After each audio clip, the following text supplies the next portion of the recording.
Hey guys, it's Chris, and today is not going to be a political video, rather it's going to be about Hellenic polytheism, which is what my channel is dominantly about.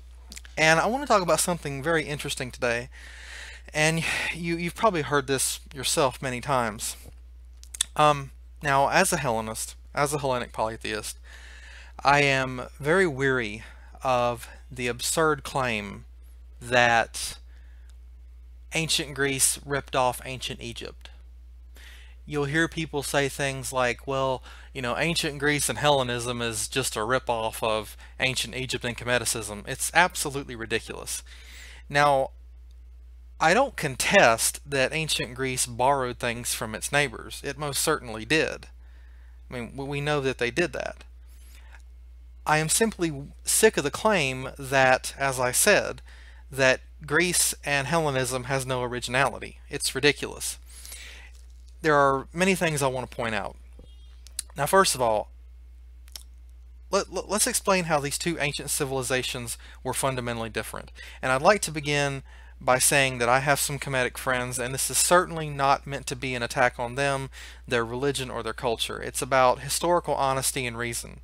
In fact, it may even help to give their religion back its independence in some ways. I don't have time or the room to talk about it in extreme detail, but I'm going to cover some basics. Now, there are several things we can look at to show the immense difference between Egypt and Greece. One being their governments. As we know, Greece is credited with having established democracy. Egypt, however, was never a democracy. They were a dictatorship, basically, with a god king. At one point, Egypt was even a united land. But Greece maintained a division of city-states, each with their own unique culture, mythology, and religious practice. It would be dishonest to say that there was an ancient Greek religion. There were many ancient Greek religions. There were many ways to practice ancient Greek religion, many ways that were practiced. Now, since we're on the subject of religion, that would be another great place to start exploring, since religion immensely differed in these two nations. Now, in both countries, religion was central to life. However, the beliefs, practices, mythology, and gods surrounding it were distinct in their own. The Greeks and Egyptians did not even believe in the existence of deity the same way. The Egyptians looked at deity through the eyes of soft polytheism, which means that all deities come from one divine source. And that's coming from Egyptologists, not just my opinion.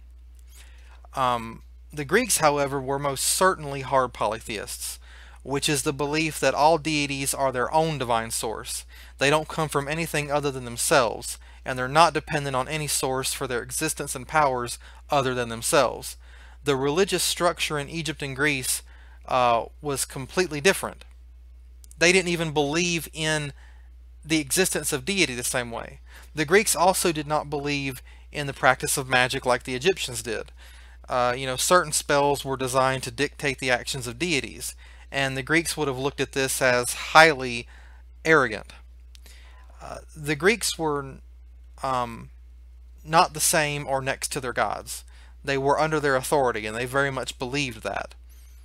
In Greek religion, there was also no book to gain access to the afterlife like there was in ancient Egypt. Instead, you paid Charon, the boatman, which is why the dead were buried with coins. Now, Egyptian and Greek gods also get compared to one another pretty regularly. Now, it was not uncommon in ancient times for people to see other gods as different manifestations of their own gods. That's not something that's contested. What is not, however, a fact is that the Greek and Egyptian gods were the same, or that the Greek gods came from the Egyptian gods. If you think about it, if one looks hard enough, they can find comparisons between any two gods in any pantheon. You could probably compare Aset or Isis to a host of other mother goddesses in the world, some of whom Egypt had no contact with whatsoever, but that doesn't mean the Egyptians stole Aset from all those places. While some of the Greek gods did not originate in Greece, they also did not originate in Egypt either. For example, Dionysos, who constantly gets labeled as being a mirror copy of Osiris, actually originated in Thrace and modern Turkey. Apollo was also a god from Asia Minor. Aphrodite's birthplace was Cyprus. In fact, because of geography, and this is very interesting, Because of geography, some of the Greek gods are incompatible with Egypt. For example, there are no forests in Egypt, so where would you place Artemis, since the forest is one of her closest domains? Switching around a little bit, gods like Khnum, Sobek, and Hape were explicitly connected to the Nile, but there is no Nile in Greece, so where would they be placed in Greek religion? The answer is nowhere. Egyptian religion was heavily tied to the surrounding landmass. It was not a universal system. There is also far more nature in Greece, which means that many of the Greek gods could not have originated in Egypt because those natural things did not exist there. Remember, Egypt is mostly a desert, and Greece flourishes with natural beauty. The sex of deities also differed. For example, the moon and earth deity is male in Egypt, while female in Greece. Some things were not only different, but complete opposites. The Egyptian gods are also extremely fluid. Some can even combine with one another to form an entirely new divinity, whereas the Greek gods are pretty much solid in their being and manifestations. The idea that the Greek and Egyptian gods are the same, or that the Greeks and Egyptians had a consensus on religious belief, is absolutely absurd. Architecture is another big difference when it comes to Greek and Egyptian culture. Look at the temples, look at the structures and the art. We see immense differences. Temples were not even structured the same way. Look at the Parthenon and the Temple of Karnak, completely different structures. The last thing to remember is that while the Greeks did incorporate other ideas and gods from other cultures, they did not do so haphazardly. They did so based on whether or not it could fit into the Greek view and beliefs. And very, very few things within Kemeticism can fit into the Greek way of thought.